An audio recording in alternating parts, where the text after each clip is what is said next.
وآلہ وسلم کا فرمان رحمت نشان ہے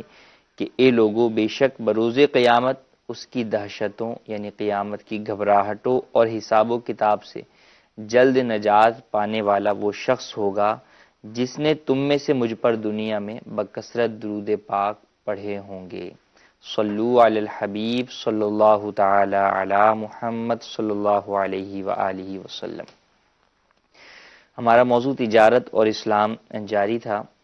اور ہم نے کئی بیوعات کے اوپر، کئی خرید و فروخت کی ان چیزوں کی طرف نشاندہی کی تھی جو کہ شریعت مطہرہ جن سے منع کرتا ہے، اور ان تمام کے اندر یہ چیز بڑی واضح طور پر سامنے آئی تھی کہ اسلام ایک مسلمان کو اس بات کی اجازت نہیں دیتا کہ وہ دوسرے کو دھوکہ دے یا اس کو نقصان پہنچائے۔ اسی لیے اس طرح کی شرائط، یہ اس طرح کی چیزیں جو کہ خرید و فروخت میں موجود ہوں جس سے دوسرے مسلمان کو نقصان ہو یا اسے دھوکہ ہو یا کسی طرح اس کی حق تلفی ہو، تو اسلام اس سے روک دیتا ہے۔ اور انہی وجوہات کی بنا پر بعض چیزیں، یعنی جو چیزیں مسلمانوں کے حقوق کے خلاف جا رہی ہوتی ہیں، یہ شریعت مطہرہ کے اصولوں کے خلاف جا رہی ہوتی ہیں، تو بعض صورتوں کے اندر وہ بے، وہ خرید و فروخت کے وہ سودے فاسد ہو جاتے ہیں، ان کو کینسل کرنا ضروری ہوتا ہے، ان کو کنٹینیو کرنا جائز نہیں ہوتا، اور جو کیا ہے اس پر بھی توبہ کرنا ضروری ہوتی ہے۔ اسی سے متعلق اگر ایک بات کریں کہ ایک اور بے کی، خرید و فروخت کی اقسام میں جو ذکر کیا جاتا ہے وہ مکروہ بے ہے، کہ اگرچہ بیع تو ہو جاتی ہے، سودا تو ہو جاتا ہے، لیکن بہرحال وہ شخص گناہگار ہوتا ہے۔ اس میں اگر ہم ابتداً بات کریں تو نماز جمعہ کی جب اذان کہہ دی جائے تو اب اس کے بعد خرید و فروخت منع ہو جاتی ہے، چنانچہ اللہ تبارک و تعالی قرآن مجید میں ارشاد فرماتا ہے، یا ایھا الذین آمنوا اذا نودی للصلاۃ من یوم الجمعۃ فاسعوا الی ذکر اللہ وذروا البیع، کہ اے لوگو، جب جمعے کی اذان کہی جائے تو ایسی صورت میں اللہ کے ذکر کی طرف بڑھو اور خرید و فروخت کو چھوڑ دو، ترک کر دو۔ اس آیت مبارکہ سے حکم معلوم ہوا کہ جب اذان جمعہ ہو جائے تو اب خرید و فروخت کو بند کر دیا جائے گا اور اللہ تبارک و تعالیٰ کے ذکر کی طرف سعی کی جائے گی، اس کی طرف بڑھا جائے گا، اس کی تیاری جو ہے وہ شروع کی جائے گی۔ تو جب اذان جمعہ ہو جائے، اور چونکہ اذان جمعہ دو ہوتی ہیں، اذان اول اور اذان ثانی، تو اذان اول کے بعد ہی یہ بات لازم ہو جاتی ہے کہ خرید و فروخت ہرگز نہ کی جائے، بلکہ کاروبار یا کاروبار کے علاوہ ویسے بھی انفرادی طور پر بھی خرید و فروخت ہرگز نہ کی جائے۔ اور خرید و فروخت کے اوپر ہم پہلے ہی بیان کر کے آ چکے ہیں کہ خرید و فروخت فقط ڈیلیوری کا نام نہیں ہے، مال ڈیلیور کرنا خرید و فروخت نہیں، بلکہ اس سے پہلے جو سودا طے کیا جاتا ہے وہ خرید و فروخت کی اصل ہے۔ تو اگر آپ یوں زبانی کلامی سودا بھی کسی سے کر رہے ہیں تو یہ بھی خرید و فروخت ہی ہو رہی ہے، تو اس کی بھی اجازت نہیں ہے۔ فی زمانہ یہ چیز بہت عام دیکھنے میں آئی ہے کہ اذانیں ہو جاتی ہیں، لوگ اذان ثانی کے منتظر رہتے ہیں، یا پھر لوگ خطبے کی آواز کے منتظر رہتے ہیں اور اپنا کاروبار جو ہے وہ جاری رکھے ہوئے ہوتے ہیں، بلکہ بعض جگہوں پر تو فی زمانہ مسلمانوں کے اندر یہ بھی افسوسناک پہلو سامنے دیکھنے میں آیا کہ نماز جمعہ تک کا بھی اہتمام نہیں کرتے، فقط اپنے کاروبار کی وجہ سے۔ حالانکہ جو رزاق عز و جل ہمیں رزق دے رہا ہے، ہمیں چاہیے کہ اس کی اطاعت کریں اور اس کی گھر سے آئی ہوئی آواز کی طرف جو ہے وہ بڑھیں، تو انشاءاللہ وہ روزی کے اندر ہمیں برکت بھی دے گا۔ تو بہرحال کاروبار کو بند کرنا یہ ضروری ہے اور کاروبار کرنے کی اجازت نہیں۔ اچھا، اب اس کے اندر ایک اور چیز یوں بھی سامنے نظر آتی ہے کہ جناب مارکیٹ والے تو مارکیٹیں بند کر دیتے ہیں، لیکن مساجد کے باہر، خاص طور پہ جو بڑی مساجد ہوتی ہیں ان کے باہر لوگ موجود ہوتے ہیں، وہ کچھ نہ کچھ خرید و فروخت کر رہے ہوتے ہیں، اگرچہ وہ دینی چیزیں ہی خرید و فروخت کر رہے ہوں۔ مثال کے طور پہ جمعے میں جانے والوں کے لیے عطر جو ہے وہ بیچے جا رہے ہوتے ہیں۔ اب ہم کہیں جناب ہم تو اپنا کاروبار وغیرہ سب کچھ چھوڑ چھاڑ کر جو ہے وہ اللہ کے ذکر کے لیے جمعے کے لیے حاضر ہو گئے، لیکن ہم مسجد کے دروازے کے اوپر ہم عطر خرید رہے ہوتے ہیں یا ہم مسواک خرید رہے ہوتے ہیں، تو یہ خریدنا بھی بہرحال جائز نہیں ہے۔ یہ ساری چیزیں ہمیں پہلے خریدنی چاہیے، یا جب جمعہ مکمل ہو جائے تو پھر آپ یہ چیزیں خرید لیں اور آئندہ جمعے کے لیے آتے ہوئے آپ جو ہے وہ خوشبو لگا کر آئیں۔ لیکن بہرحال جب اذان اول ہو گئی تو اب اس کے بعد جو مسجد کے باہر بھی لوگ اپنے چھوٹی دکان لے کر بیٹھے ہوئے ہیں اور وہ خرید و فروخت کر رہے ہیں تو ان کے لیے خرید و فروخت بھی جائز نہیں ہے، اور جو نمازی آ رہے ہیں ان کے لیے بھی جائز نہیں ہے۔ ہاں یہاں پر ایک پہلو ضرور موجود ہے کہ وہ افراد کے جن پر جمعہ واجب نہیں، جیسے عورتیں، تو ان کی خرید و فروخت میں کراہت نہیں ہے، لیکن وہ کراہت اسی وقت نہیں ہوگی جب کہ وہ خرید و فروخت اس سے کریں کہ جس پر جمعہ واجب نہیں۔ اگر وہ عورتیں خرید و فروخت کر رہی ہیں لیکن اس مرد کے ساتھ کر رہی ہیں کہ جس پر جمعہ واجب ہے اور وہ جمعہ ادا نہیں کر رہا اور وہ اپنی خرید و فروخت کو نہیں کر رہا، تو ایسی صورت میں بہرحال وہ شخص تو گناہ گار ہوگا ہی، کہ اس کو تو اس بات کی اجازت نہیں ہے کہ وہ خرید و فروخت کرے۔ اس کے لیے حکم تو یہی ہے کہ وہ اپنے تمام خرید و فروخت کو مکمل طور پر بند کرے اور سعی کرے، جمعے کی طرف بڑھے۔ اب اس بات سے اندازہ لگائیے کہ جب ان چیزوں کا منع کیا، اور یہ صرف فقط یہی نہیں بلکہ اس کے علاوہ خرید و فروخت کے علاوہ بھی جو بھی ایسی چیزیں ہیں کہ اذان اول کے بعد آپ کو مسجد سے روکنے والی ہیں، اس میں خلل ڈالنے والی ہیں، تو ان کی سے بچا جائے گا اور فقط مسجد کی طرف بڑھا جائے گا۔ مسجد سے متعلقہ وضو وغیرہ شروع کر دیا اور یوں مسجد نماز جمعہ کی طرف آپ ذکر اللہ کی طرف، اللہ تبارک و تعالیٰ کے گھر کی طرف بڑھتے چلے جائیں گے تاکہ نماز جمعہ اچھے طریقے سے ادا کر سکے۔ اور نماز جمعہ کی فضیلت میں بھی ہے کہ جو شخص جتنا جلدی آتا ہے اس کا ثواب اتنا زیادہ ہے، کہ حدیث پاک کا مفہوم ہے کہ پہلا آنے والا جو ہے وہ اونٹ صدقہ کرنے والے کی طرح، دوسرا آنے والا جو ہے وہ بکری صدقہ کرنے والے کی طرح، یوں بالترتیب آخر میں آنے والا مرغی یا اس کا انڈا صدقہ کرنے والے کی طرح ہے۔ تو یوں بالترتیب ثواب میں یا فضیلتوں کے اندر کمی آتی جاتی ہے، تو ہمیں چاہیے کہ نماز جمعہ کا خصوصی طور پر اہتمام کریں اور اپنے تمام کاروبار اور تمام معمولات کو چھوڑ کر اذان اول سنتے ہی مسجد میں حاضر ہو جائیں تاکہ سنت مؤکدہ قبلیہ وقت پر ہی جو ہے وہ قبل ہی ادا کر لیں، اور پھر اس کے بعد بیان بھی سنیں۔ اور ایک موقع ہوتا ہے کہ ہم جمعہ کے بیان کے اندر بہت کچھ سیکھ سکتے ہیں، تو اس بیان کو بھی مکمل طور پر سنیں اور پھر اول تاخر جمعے کے اندر شریک ہو کر اس کی برکتیں حاصل کریں۔ اللہ تبارک و تعالی سے دعا ہے ہمیں اس پر عمل کرنے کی توفیق عطا فرمائے۔ جی آپ کے ہم کچھ کالز شامل سلسلہ کرتے ہیں۔ میرا نام محمد قندیل اتاری ہے۔ میرا تعلق رفتہ اہل سنت میں سوال یہ ہے کہ جو چپلوں میں مثلا کمپنیز کے نام لکھے ہوتے ہیں، اور اس طرح کا مثلا انہوں نے کچھ لکھا ہوتا ہے اس چپلوں کے اوپر، اس طرح کی چپل پہننا کیسا، کیا یہ بے ادبی گناہ ہے، اور اس طرح کی چپل پہن کر ذکر اللہ وغیرہ کرنا کیسا؟ جی مزید کون؟ حضور محمد عدنان اتاری۔ میرا مفتی صاحب یہ سوال ہے کہ ہمارے ہاں چند لوگوں کے آپس میں رشتے وغیرہ کرواتے ہیں، اور وہ ان رشتوں کے اس کام کرنے کے عوض اپنے پیسے بھی لیتے ہیں، تو ان کے یہ پیسے لینا کیسا ہے؟ اور بعض اوقات وہ رشتہ ٹوٹ جاتا ہے، یعنی نکاح سے پہلے کسی وجہ سے ٹوٹ جاتا ہے، تو وہ لوگ پھر پیسے واپس بھی نہیں دیتے، تو اس کے شرعی کو بیان فرما دیجیے، جزاک اللہ خیر۔ جی مزید کون؟ میں ہند کے شہر سے ناسک سے عبد القادر اسکر ہوں۔ مفتی صاحب سے میرا یہ سوال ہے، کیا موبائل کے اوپر جو قرآن پاک موجود اسے بنا وضو ہم چھو سکتے ہیں؟ مہربانی کر کے جواب ارشاد فرمائیے۔ جی پہلا سوال ان کا کہ چپل کے اندر اگر کمپنی کا نام لکھا ہوا ہے، دیکھیں اگر کوئی مقدس نام لکھا ہوا ہے، چاہے اردو میں لکھا ہے یا انگلش میں ہے، محمد، اللہ یا اس طرح کا، تو اسے تو لازمی طور پر مٹانا ضروری ہے، ورنہ اس چپل کا پہننا جائز نہیں ہوگا، کہ واضح طور پر بے ادبی ہے۔ ہاں اگر کوئی مقدس نام نہیں ہے، عام جو ہے وہ نام ہے، تو پھر ان میں گناہ تو نہیں ہے، ہاں بہتر یہ ہے کہ اس کو کسی چیز سے کھرچ کر صاف کر لیا جائے، کہ بہرحال جو حروف ہیں، اور بالخصوص جب کہ وہ حروف عربی یا اردو کے ہوں تو وہ قابل تعظیم ہیں، تو ان کو کھرچ لیا جائے، لیکن اس صورت میں گناہ نہیں ہوگا۔ گناہ اس صورت میں ہوگا جب کہ کوئی مقدس نام چپل میں لکھا ہوا ہو۔ دوسرا سوال تھا کہ رشتے کا کمیشن، میرج بیوروز بنے ہوئے ہوتے ہیں، دو خاندانوں کے درمیان رشتہ جو ہے وہ کرواتے ہیں،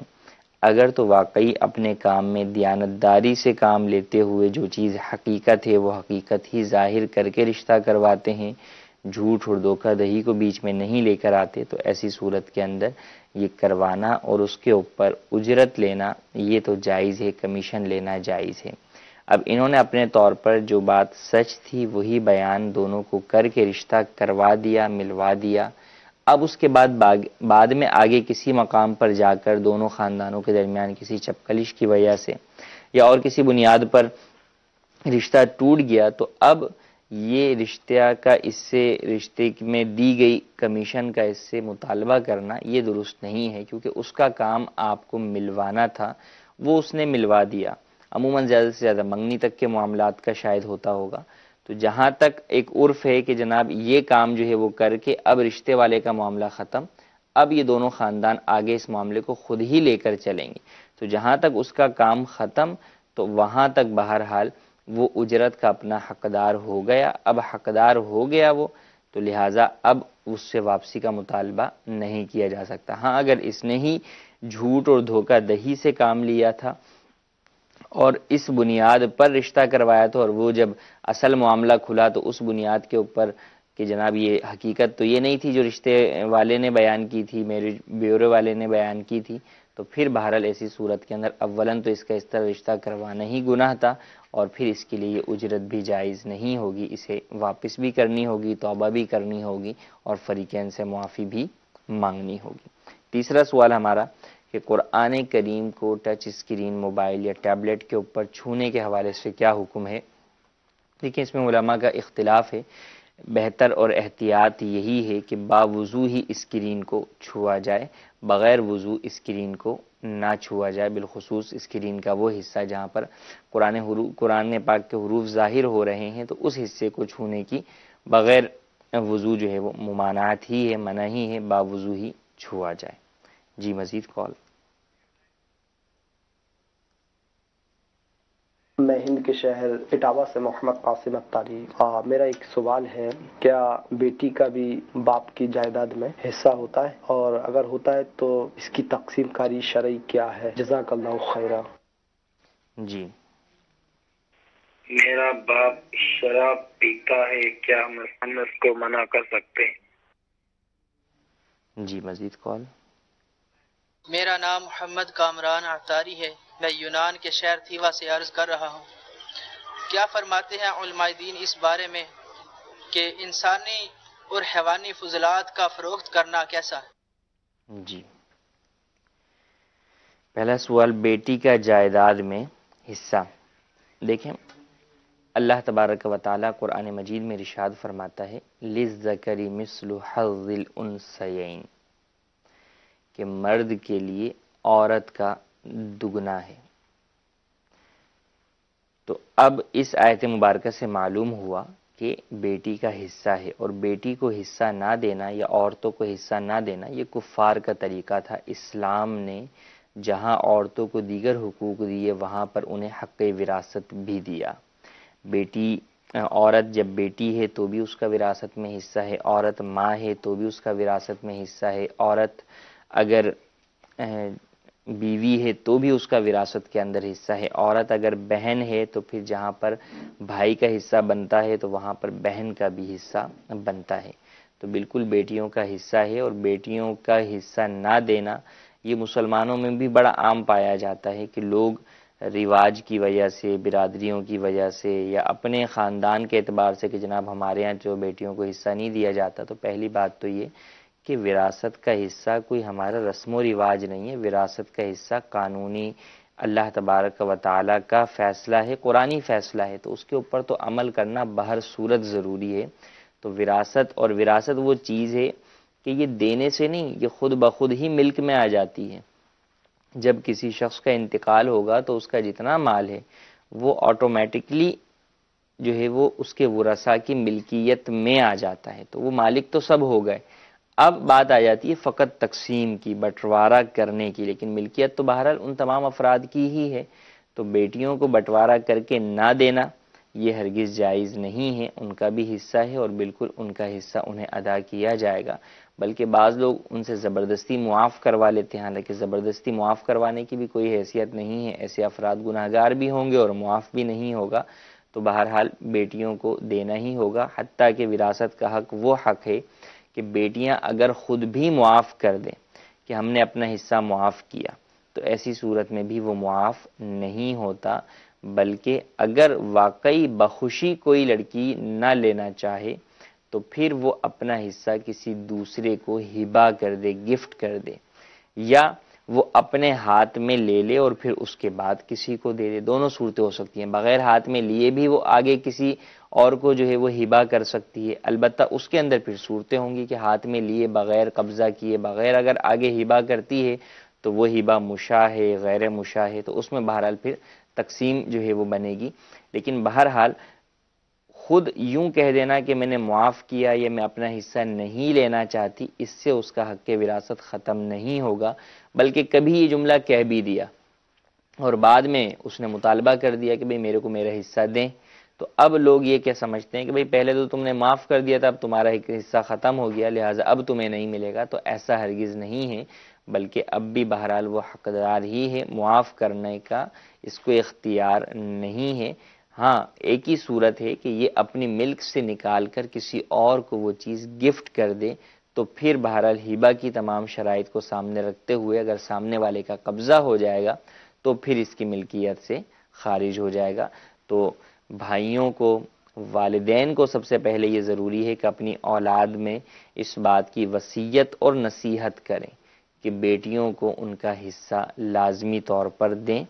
اور بھائیوں کو بھی چاہیے کہ چند مال کی خاطر، پیسوں کی خاطر قبر کے اندر اپنے والدین کو تکلیف نہ پہنچائے۔ لازمی سی بات ہے جب بیٹیوں کو حصہ نہیں دیں گے تو آپ گناہ کریں گے، گناہگار ہوں گے۔ اچھا بعض صورتوں میں بیٹیاں بھی جو ہے وہ ناراض ہوتی ہیں کہ ہمیں بھائی حصہ جو ہے وہ نہیں دے رہے، تو آپ کے ان افعال کی اطلاع جب آپ کے والدین کو قبر میں پہنچے گی تو وہ بھی غمگین ہوں گے۔ تو اس لیے والدین کو جو ہے وہ غمگین نہ کریں، بلکہ آپ مکمل شریعت مطہرہ کے مطابق حصہ دیں، بلکہ چاہیے تو یہ کہ بھائیوں کو کہ اپنے بڑے پن کا اظہار کرتے ہوئے بہنوں کو زیادہ حصہ اپنی طرف سے جو ہے وہ دے دیں، جس کی استطاعت میں ہو وہ اپنی طرف سے دے، ورنہ کم از کم جو ان کا حصہ بنتا ہے وہ تو انہیں لازمی طور پر دیا جائے اور ان سے زبردستی معاف ہرگز نہ کروایا جائے۔ دوسرا سوال ہمارا تھا کہ شراب باپ پیتا ہے تو ایسی صورت کے اندر کیا اسے منع کر سکتے ہیں؟ بالکل منع کریں گے، باپ کو سمجھائیں گے بھی، بلکہ اگر باپ شراب کے لیے پیسے مانگتا ہے تو اسے اس کام کے لیے پیسے نہیں دیں گے کہ یہ تو گناہ پر مدد ہو جائے گی۔ ہاں وہ کھانے کے لیے پیسے مانگتا ہے، بالکل وہ آپ پیسے دیں گے، اور لیکن پتہ ہے کہ کھانے کے لیے پیسے مانگتا ہے لیکن جا کر اس سے شراب ہی جو ہے وہ خریدتا ہے، تو پھر پیسے نہ دیں بلکہ کھانا لا کر اسے دے دیں، یا اس کو کوئی اور ضرورت کی چیز اپنی چاہیے اور اس کے لیے پیسے مانگتا ہے اور معلوم ہے کہ یہ اس چیز میں استعمال نہیں کرے گا بلکہ شراب میں استعمال کرے گا، تو پھر پیسے دینے کے بجائے اس کی مطلوبہ چیز اسے لا کر دے دی جائے تاکہ وہ اپنے اس گناہ سے باز آئے۔ اور والد اگر کوئی اس طرح کا کام کرے تو احسن انداز کے ساتھ ان کی خبر گیری کرے اور ان کو احسن انداز میں ان کی اصلاح کی صورت کرے، کیونکہ اب وہ شرابی ہے تو ہو سکتا ہے کہ وہ ایسی حرکات کر رہا ہو کہ جو غصہ اور تیش دلانے والی ہوں، تو اس کی ان حرکات کے اوپر بیٹوں کو غصہ آ کر اس سے بدتمیزی کرنے کی ہرگز اجازت نہیں ہے، یا مارنے کی خدا نخواستہ ہرگز اجازت نہیں ہے، بلکہ انہیں یہی کہا جائے گا اور انہیں یہی طریقہ اختیار کرنا چاہیے کہ احسن انداز کے اندر سمجھائیں، اور نفسیاتی طور پہ یہ دیگر ذرائع سے جو اس کا علاج ممکن ہو سکتا ہے، اس بری بیماری سے جو ہے وہ چھٹکارے کا، وہ علاج اپنے والد کا کروائیں۔ جس طرح ہم کبھی بیماریوں میں مبتلا ہوئے تو ہمارے والدین نے ہمارا علاج کروایا، تو اس وقت وہ باپ بھی ایک بیماری کے اندر گویا کہ مبتلا ہے، تو ہم اس کا علاج کر کے اسے اس بیماری سے نجات دلائیں تاکہ دنیا اور آخرت دونوں میں ہی اس تکلیف سے وہ بچ جائے۔ دعا بھی کریں اس کے لیے اور اس کو اصلاح کے مدنی پھول بھی دیں، اس کو شراب سے متعلق جو وعیدات ہیں وہ بھی بیان کریں تاکہ اس کے دل و دماغ کے اندر شراب سے نفرت بیٹھے اور وہ اپنے اس برے فعل سے باز آ جائے۔ تیسرا سوال ہمارا ویڈیو سوال تھا اور موضوع سے متعلق ہمارا کہ تجارت کے اندر بہت ساری جگہوں پر اس طرح کی تجارتیں بھی ہوتی ہیں کہ فضلات کی خرید و فروخت ہوتی ہے، تو انسانی فضلات کی خرید و فروخت تو باطل ہے، اس کی اجازت نہیں ہے، باقی اس کے علاوہ دیگر جانوروں وغیرہ کے جو فضلات وغیرہ خرید و فروخت ان کی جاتی ہے اور وہ معروف ہے، مال ان کا شمار کیا جاتا ہے، اتنی مقدار میں ہوتے ہیں جیسے گوبر بطور کھاد جو ہے وہ استعمال کیا جاتا ہے، تو ان کی خرید و فروخت کرنا بہرحال جائز ہے۔ ہاں اس میں اس بات کا خیال کرنا ضروری ہوگا کہ ناپاک ہے، تو اب جو اس طرح کے کاموں کے اندر شامل ہوں تو یہ نہ ہو کہ وہ اپنے ان کاموں کی وجہ سے یا تجارت کی وجہ سے نماز روزے سے جو ہے غافل ہو جائیں، پاکی ناپاکی کا خیال نہ رکھیں۔ بہرحال کاروبار کا یہ مقصد نہیں کہ آپ اپنی دینی ذمہ داریوں سے سبکدوش ہو جائیں، یہ مطلب ہرگز نہیں ہے۔ دینی ذمہ داریاں آپ پر بہرحال موجود ہیں، جن کو ادا کرنا، درست طریقے سے ادا کرنا، شرائط و آداب کے ساتھ ادا کرنا، یہ بہرحال ضروری ہے۔ جی مزید کالز؟ معلومات لینی تھی اپنا ایک کاروبار کے سلسلے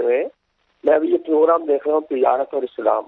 یہ بھی چل رہا ہے، اسی سے یہ میں نے نمبر جو ہے دیا، تو اس میں یہ مفتی صاحب سے پتہ کرنا ہے کہ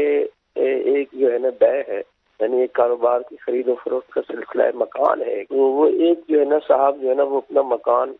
کسی دوسرے صاحب کو جو ہے نا وہ ادھار پر دینا چاہ رہے ہیں، ٹھیک ہے نا جی، تقریباً 18 مہینے کے ادھار پر، تو وہ اس طرح سے دینا چاہ رہے ہیں کہ وہ اس مکان کو جو ہے وہ ان کے نام کر دیں گے، اور نام کرنے کے بعد وہ پھر ان کو جو ہے پہلے کچھ جو ہے نا جیسے بیانہ دے دیں گے، مثال کے طور پر اس کی قیمت ایک مقرر کر لیں گے، جیسے کہ 35 لاکھ اس کی وہ قیمت مقرر کر دی، تو 35 لاکھ میں جیسے وہ 5 لاکھ روپیہ جو ہے نا ہمیں پہلے دے دیں گے، مکان یہ ان کو ان کے ہینڈ اوور کر دیا جائے گا، ان کو دے دیا جائے گا، ٹھیک ہے، ان کے نام بھی کر دیا جائے گا، قبضہ بھی ان کو دے دیا جائے گا۔ اچھا، اس کے بعد جو ہے پھر وہ 3 مہینے بعد اس کی قسطیں دیں گے، مثال کے طور پہ 2 لاکھ روپیہ مقرر کر لیں یا 3 لاکھ مقرر کر لیں، 6 قسطیں اس کی مقرر کریں گے، 5 قسطیں دینے کے بعد جو بقایا رہ جائیں گے وہ آخر میں ایک بڑی قسط جو ہے نا وہ دے دیں گے ان کو۔ اچھا، اس صورت میں سیفٹی کے طور پہ جو شخص مکان دے رہا ہے اس دوسری پارٹی کو، وہ سیفٹی کے طور پہ ایک مکان جو ہے نا ان سے لے رہا ہے، وہ مثال کے طور پہ وہ مکان جو ہے 30 لاکھ روپے کا ہے جو وہ دے رہے ہیں، اور وہ ان کے نام رجسٹر بھی کروا کے دے رہے ہیں، ان کو قبضہ بھی دے رہے ہیں۔ اچھا، اس کے بعد یہ ہوگا کہ جب ان کی پیمنٹ پوری ہو جائے گی، خدا نہ خواستہ اگر بیچ میں تو ان کے حالات خراب ہوتے ہیں یا کوئی معاملہ ہوتا ہے، تو وہ شخص اس بات کا مزاج ہے کہ وہ اس مکان کو بیچ کے جو ان کے بقایا پیسے رہتے ہیں وہ لے لے اور باقی پیسے ان کو واپس کر دے۔ تو اس سلسلے میں یہ ذرا شرعی طور پہ معلومات کرنی تھی کہ یہ بیع درست رہے گی یا نہیں۔ بڑا تفصیلی جو ہے وہ سوال کیا، تو ہم اس سوال کا جواب یہیں پر ہی دیں کہ دیکھیں، مکان یا کوئی بھی چیز ادھار پر بیچنا جائز ہے جبکہ شرائط فاسدہ سے پاک ہو۔ ادھار پر بیچا تو ادھار قسط لیٹ ہونے کی صورت میں کوئی جرمانہ یا پینلٹی نہ چارج کی جائے۔ دوسری بات یہ کہ اگر وہ پینلٹی تو چارج نہیں کر رہے، لیکن یہ ہے کہ بھئی اتنے عرصے میں اگر تم نے نہیں دیا تو ہم یہ تمہارا جو مکان جو ہم نے تمہیں بیچا ہے وہ تم سے واپس لے لیں گے، تو یہ شرط بھی جائز نہیں ہے۔ ملکیت جس سامنے والے کی ہو گئی تو ہاں اسے یہ مجبور کیا جائے گا کہ آپ اس چیز کو بیچ کر میری قیمت ادا کریں یا کہیں سے بھی قیمت ادا کریں، لیکن اس سے وہی مکان واپس نہیں لیا جا سکتا۔ تو یہ جو مسئلہ انہوں نے بیان کیا ہے، اس میں ایک تو یہ شرط انہوں نے لگائی کہ اپنے پیمنٹ کی وصولی کے لیے دوسرا مکان جو ہے وہ اس شخص سے لے رہے ہیں۔ اب اس دوسرے مکان کی حیثیت کیا ہے؟ وہ مکان بطور رہن لیا جا رہا ہے یا بطور قرض لیا جا رہا ہے، پھر اسے وہ استعمال بھی کرے گا یا نہیں کرے گا، یہ تمام باتیں وضاحت طلب ہیں۔ تو اس کے لیے دارالفتہ اہل سنت کے اندر آپ بالمشافہ ملاقات کر کے اس مسئلے کی شرعی رہنمائی حاصل کیجیے، اور آتے ہوئے ساتھ جو ایگریمنٹ اگر آپ نے کوئی بنایا ہے تو وہ ساتھ لیتے ہوئے آئیے، انشاءاللہ عزوجل پھر آپ کو تسلی کے ساتھ تفصیل کے ساتھ جواب دیا جا سکے گا۔ جی مزید کال؟ میرا نام محمد آصف رضا اطاری، میں یونان کے شہر تھیبا سے عرض کر رہا ہوں۔ دارالفتہ اہل سنت میں میرا یہ سوال ہے کہ کیا فرماتے علماء دین اس کے بارے میں کہ تصویر سازی اور شادی بیاہ اور دیگر تقریبات میں ویڈیو بنانا، اس کے بارے میں شرعاً حکم کیا ہے؟ جی، آمدن ہم بات کر رہے تھے تجارت پر، لیکن آئندہ سلسلے سے انشاءاللہ ہم موضوع اس طرف بھی لے کر جائیں گے کہ ذریعہ آمدنی کیا ہے۔ یہ سوال یوں بھی کہ تجارت کا بھی اعتبار سے بھی اور اجرت کے اعتبار سے بھی ذریعہ آمدن تھوڑا وسیع ہو جاتا ہے۔ تجارت تو آپ تجارت کی بات ہی کریں گے کہ بزنس ہی ہے، لیکن ذریعہ آمدن میں تجارت بھی آ جاتی ہے، نوکری بھی آ جاتی ہے، روزگار بھی آ جاتا ہے، تمام چیزیں ہی آ جاتی ہیں۔ تو سب سے پہلے کوئی بھی پیشہ اختیار کرتے ہوئے مجھے یہ سوچنا چاہیے کہ یہ پیشہ شرعی اعتبار سے جائز ہے یا ناجائز، اور پھر اگر پیشہ جائز ہے لیکن فی زمانہ اس پیشے میں ملنے والی نوکریاں عموماً جو ہے وہ ناجائز ہیں، تو اب پھر یہ غور کر لے کہ کیا ایسا تو نہیں کہ یہ گناہ کی طرف جو ہے وہ چلا جائے گا، گناہ کے کاموں میں پڑ جائے گا۔ ایک سبق جو ہے وہ عموماً بچوں کو اسکول میں پڑھایا جاتا ہے، پروفیشنز، پیشے۔ اس کے اندر بڑی بات کی جاتی ہے کہ جناب پروفیشن کیا ہوتا ہے، کون سا پروفیشن اختیار کرنا چاہیے، کئی پروفیشنز کا بیان بھی اس میں ہوتا ہے۔ تو وہاں پر یہ ضروری ہے، میں سمجھتا ہوں کہ بچوں کو یہ بتانا ضروری ہے کہ ہمیں کوئی بھی پیشہ اختیار کرنے سے پہلے اولاً اس کے بارے میں معلومات لے کر شرعی رہنمائی ضرور حاصل کرنی چاہیے، کیونکہ ہم نے دیکھا ہے کہ کئی دفعہ لوگوں کا فون آتا ہے کہ ہم فلاں کام کر رہے ہیں، عرصہ گزار دیا اس کے اندر، یا یوں سمجھیں کہ ہم نے زندگی گزار دی، بچپن سے گھر والوں نے پڑھایا ہی وہ پیشہ، ہم نے بڑے ہو کر پڑھا ہی وہ پیشہ، اور پھر جب پریکٹیکل لائف میں آئے تو ہم نے اسی پیشے میں قدم رکھا اور آج تک ہم اسی کے اندر ہیں۔ اب جا کر پتہ چلا کہ جناب والا وہ تو پیشہ ہی ناجائز و حرام ہے، اس کی تو انکم اور آمدن ہی حرام ہے۔ تو اب جب انہیں کہا جائے کہ بھائی حرام ہے آپ اسے چھوڑیں، تو وہ کہتے ہیں کہ یہ تو میری پوری زندگی کے اوپر ہی پانی پھیرنے کے مترادف ہے، اب ہم کیا کریں، اب تو ہم 50 سال کے ہو گئے، 40 سال کے ہو گئے، اب کون سا دوسرا ہنر تلاش کریں، کون سی دوسری تعلیم حاصل کریں، کون سے دوسرا جو ہے وہ ہم کوئی ہنر یا اور اس طرح کی چیز حاصل کریں جس سے آئندہ زندگی میں اپنا ذریعہ روزگار کو جو ہے وہ کنٹینیو کر سکیں۔ تو بہرحال جو شرعی حکم ہے اس کے اوپر تو عمل کرنا ہی ہوگا کہ دنیا کے مقابلے میں آخرت کو ہی دیکھنا ہوگا، آخرت کو ہی ترجیح دینی ہوگی۔ لیکن اس سے یہ بات سمجھ آتی ہے کہ ہمیں پیشہ اختیار کرتے ہوئے سوچنا چاہیے کہ اس پیشے کی پوزیشن کیا ہے، شرعی اعتبار سے اس پیشے کا حکم کیا ہے، اور مجھے مارکیٹ میں اس پیشے کا اسکوپ کیا نظر آ رہا ہے۔ اکاؤنٹنگ کی بات کر لیجیے، ایک سمپل سا پیشہ ہے، اگر آپ پوچھیں کہ میں اکاؤنٹنگ